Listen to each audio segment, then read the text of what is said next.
বন্ধুরা, অন্তর্বর্তীকালীন সরকার, এই সরকারটি কোন সাহসের বলে, কোন শক্তির বলে তারা ইনডেমনিটি আইন পাশ করলেন এবং তারা কোন শক্তির বলে গণহত্যা চালিয়ে যাচ্ছেন?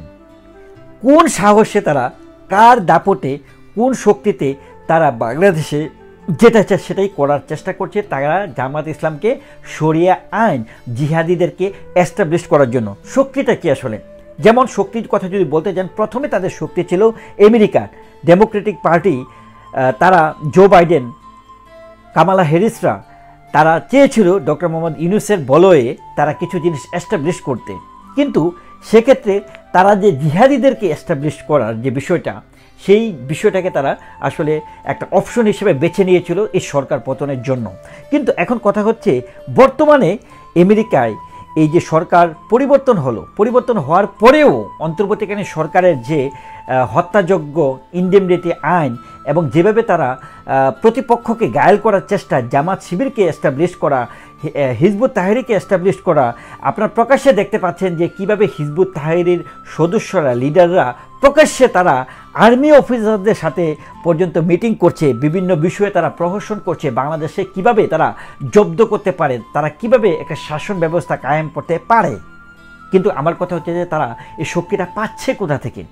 বন্ধুরা, এই শক্তিটা তারা পাচ্ছে সেনা কর্মকর্তাদের, সেনা প্রধান আমি বলবো না, সেনাবাহিনীর একটা পার্সেন্টেজ, একটা বিশাল বলয় তাদেরকে পুরোপুরিভাবে সাপোর্ট দিচ্ছে এবং তারা প্ল্যান এ, বি, সি বিভিন্ন প্ল্যানে আগাচ্ছে কিভাবে তারা আসলে জামাত ইসলামকে বা আপনার মৌলবাদ জিহাদিদেরকে এস্টাবলিশ করতে পারে বাংলাদেশে।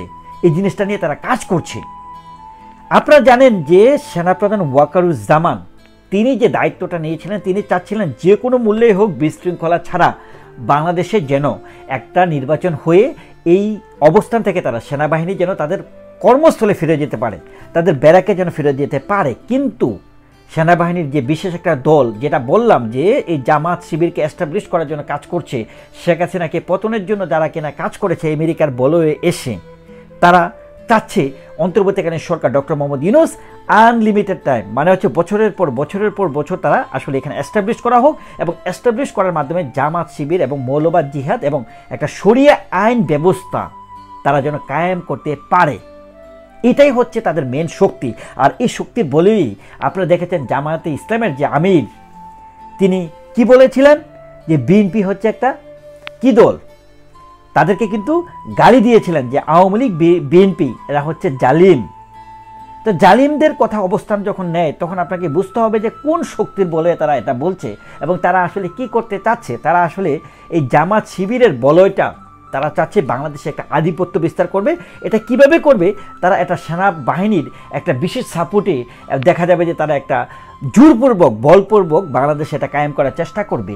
তো বেসিক্যালি তাদের যে শক্তিটা, যেটা আসলে বলতে চাচ্ছি, সেনাবাহিনীর একটা পার্সেন্টেজ যারা কিনা জিহাদিদেরকে আসলে পৃষ্ঠপোষকতা করছে। বন্ধুরা, বিষয়টাই আপনাদের কাছে কেমন মনে হচ্ছে কমেন্টস করে জানাবেন। Thank you so much.